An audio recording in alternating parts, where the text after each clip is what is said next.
Education planning करण्याची योग्य वेळ कुठली? आता एज्युकेशन प्लॅनिंग करण्याची योग्य वेळ माझ्या दृष्टिकोनातून ही पालकांनी नक्की करावी.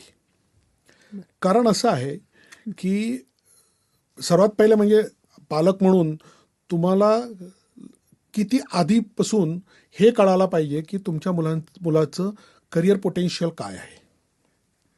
बरोबर की नाही? कारण की तुम्ही शाळेमध्ये मुलाला लहानपणापासून पाठवतात आणि कोचिंग क्लासेस पण लहानपणापासून हल्ली सुरुवात होते.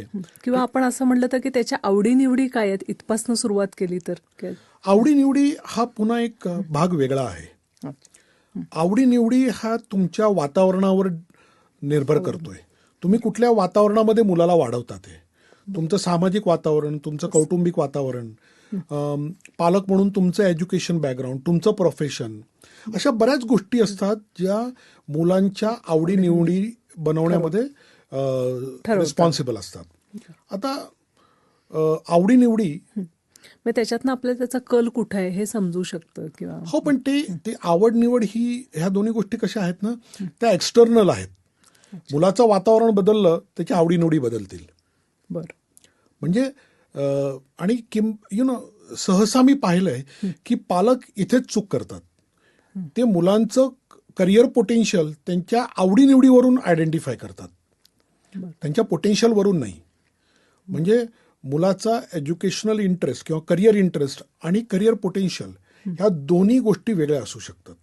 बरं बरं. आपण इथे जी गोष्ट करतोय, जर का तुम्ही सायंटिफिक अप्रोचची गोष्ट केली तर पहिले पोटेन्शियल आयडेंटिफाय करा आणि पोटेन्शियल आयडेंटिफाय केल्यानंतर मुलाचं कल किंवा मुलाची आवड निवड ही काय आहे ही नंतर बघा. आणि ह्या दोन्ही गोष्टी जिथे एकूट होतात ते त्याचं खरं करिअर डेस्टिनेशन आहे.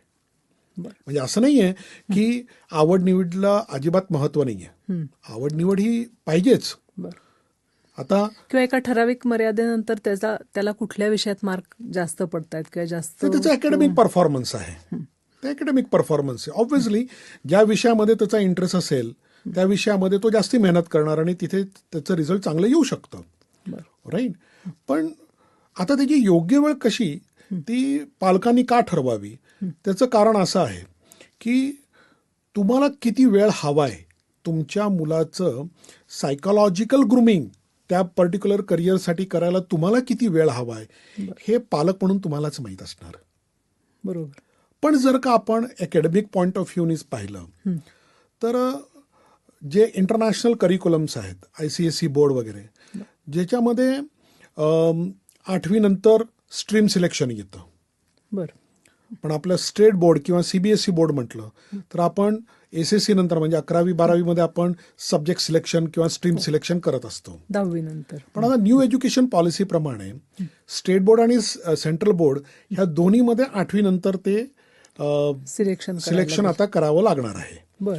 आता जशी जशी ती न्यू एज्युकेशन पॉलिसी इंट्रोड्यूस होईल त्या पद्धतीने ते अंमलात येईल. तर ह्या दृष्टिकोनातून जर का तुम्ही पाहिलं तर कमीत कमीत मुलांचं करिअर पोटेन्शियल असेसमेंट आणि अकॅडमिक पोटेन्शियल असेसमेंट ह्या दोन्ही गोष्टी कमीत कमीत 8वी इयत्तेमध्ये व्हायला पाहिजे. तर तुमच्याकडे 8वी 9वी 10वी 11वी आणि 12वी हे 5 वर्ष जे आहेत जे एक फॉर्मेटिव्ह स्टेज असते एज्युकेशनची, एक जी फॉर्मेटिव्ह स्टेज आहे ह्याच्यामध्ये तुम्ही पूर्णपणे तुमच्या मुलाला एक व्यवस्थित मार्गावर तुम्ही त्याला प्रेरित करू शकतात, तुम्ही त्याला गाईड करू शकतात. पण अनफॉर्च्युनेटली फोकस असणं गरजेचं आहे. पण अनफॉर्च्युनेटली आपल्या इथे स्ट्रीम सिलेक्शन हा जो एक विषय आहे ना, हा मूल जेव्हा आपलं 10वी मध्ये येतं तेव्हा डायनिंग टेबल डिस्कशन मध्ये हा घेतला जातो. बरोबर. कळलं. आणि नॉर्मली आपल्या मुलांनी स्ट्रीम सिलेक्शन कसं करावं किंवा कुठलं स्ट्रीममध्ये जावं, आर्ट सायन्स कॉमर्स, हे आपण कमी आणि बहुतेक आपले नातेवाईक किंवा आपले शेजार आपले मित्र ठीक आहे हे जास्ती नक्की करतात.